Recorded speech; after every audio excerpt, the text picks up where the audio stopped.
kali ini harus dijalani Pipik Dian Irawati tanpa UJ. Meski begitu, Pipik tetap melanjutkan tradisi kurban dari almarhum suaminya. Upik tak ragu untuk terlibat dalam pemotongan hewan kurban. Bukan itu saja loh pemirsa, Pipik juga meminta hati dan paru-paru dari hewan kurbannya.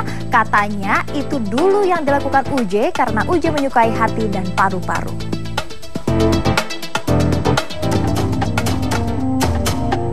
Alangkah indahnya hidup ini.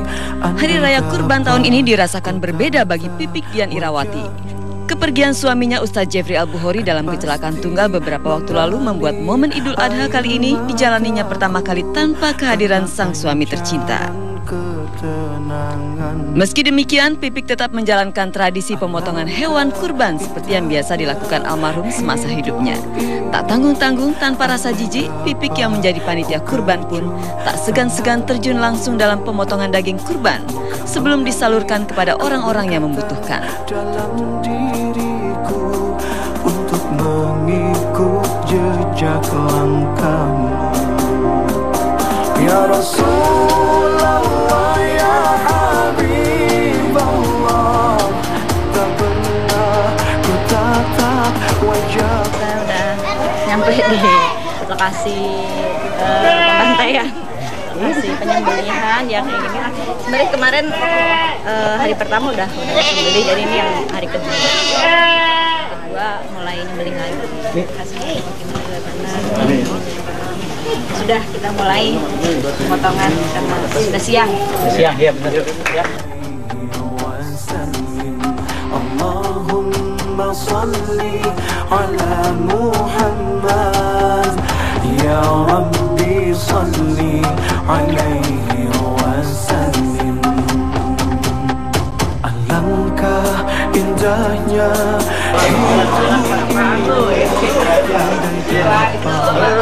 Halo Mi.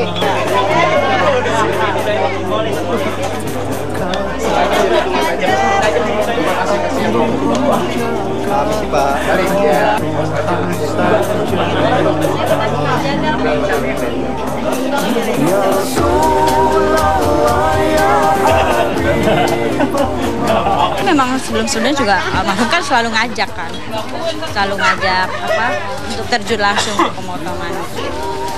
Jadi udah biasa. Kepergian UJ yang mendadak memang masih melekat dalam benak Pipik. Meski UJ telah tiada, namun tradisi yang selalu dijalaninya tidaklah berubah. Segala kebiasaan yang selalu dilakukan UJ tatkala Hari Raya Idul Kurban pun nyatanya masih tersimpan erat dalam pikiran Pipik.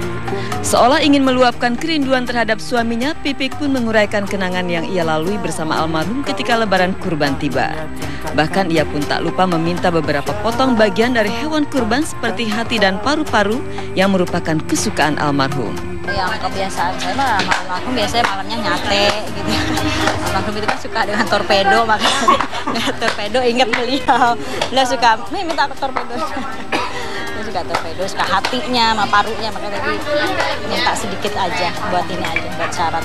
Beda lah, beda nggak ada almarhum gitu. Biasanya kan saya suka sama beliau ke tempat khutbah beliau dulu gitu, ngedengerin ceramah beliau, terus baru itu habis itu langsung ngunjungin sapi-sapi yang kita kurbankan di situ, di lokasi ini kita motong, di lokasi ini, jadi ya tahun ini beda banget.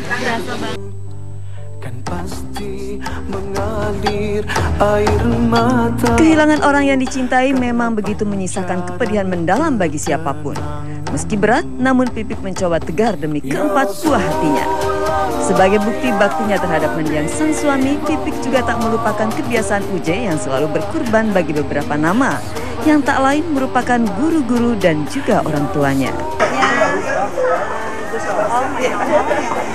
Ketiga, dan Maulana Mudafi, yang keempat Fuad, yang kelima Kiai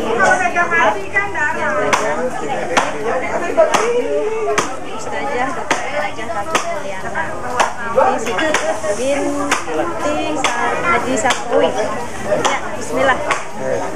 Memang beliau selalu dari tahun ke tahun selalu seperti itu gitu, selalu beli sapi untuk buat di atas nama para guru-gurunya beliau. Dan itu saya sampai sekarang terus ngikutin apa yang selalu beliau lakukan. Pipik memang mewarisi apapun yang dilakukan Uje semasa hidup. Tidak hanya soal kebiasaan almarhum saja. Sebagai orang tua tunggal bagi keempat anaknya, yakni Adiba, Abizar, Ayla, dan Ataya, Pipik juga mewarisi cara Uje dalam mendidik anak-anak mereka. Dan karena memiliki rezeki lebih, pada momen Idul Adha tahun ini, Abizar pun ikut membeli hewan kurban yang dibelinya dari hasil bermain sinetronnya beberapa waktu lalu. Enggak sendiri. Jadi ya sudah, saya bilang kalau kamu punya rezeki dikumpulin, jadi beli sendiri. Kemarin dia beli sendiri. Alhamdulillah pakai dia sendiri, dia kepengen gitu kan. Jadi ya udah, saya mengajarkan itu kepada anak-anak. Alhamdulillah, jadi kan dia pada punya tabungan sendiri. Jadi saya selalu bilang bahwa kalau kamu punya rezeki, sisihkan 2,5% untuk diberikan kepada yang nggak mampu.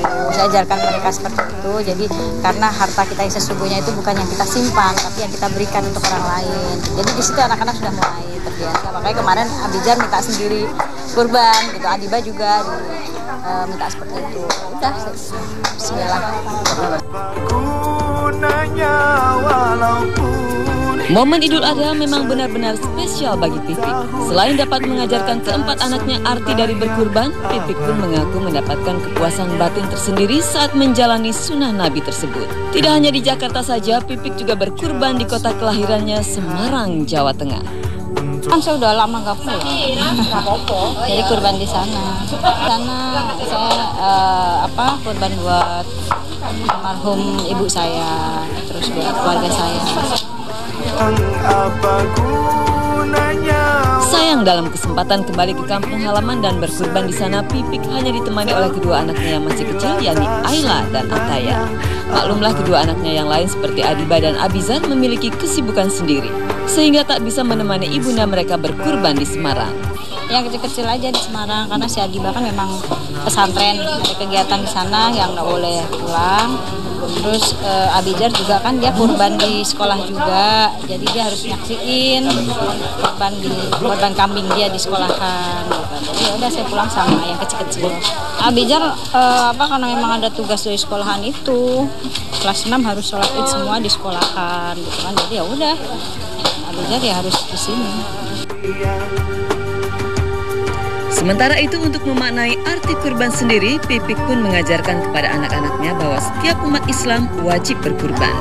Ia pun mencoba meneladani pelajaran Nabi Ibrahim alaihissalam dalam berkurban. Lihat meneladani sifat Nabi Ismail dengan keikhlasannya, gitu kan, mengikuti perintah Allah. Di situ saya jelaskan ke anak-anak, makanya kenapa kita harus berkurban, mengeluarkan rezeki dan memberikan daging-daging ini kepada mereka-mereka yang membutuhkan. Dan insya Allah hewan-hewan yang kita kurbankan itu kan menjadi kendaraan kita kelak ya, Masya. Sudah tentu hidup di kubur yatim piatu, tinggallah seorang dipukul di palu. Nggak ada yang bikin opor dan ketupat, tapi di timur ada yang namanya katupak.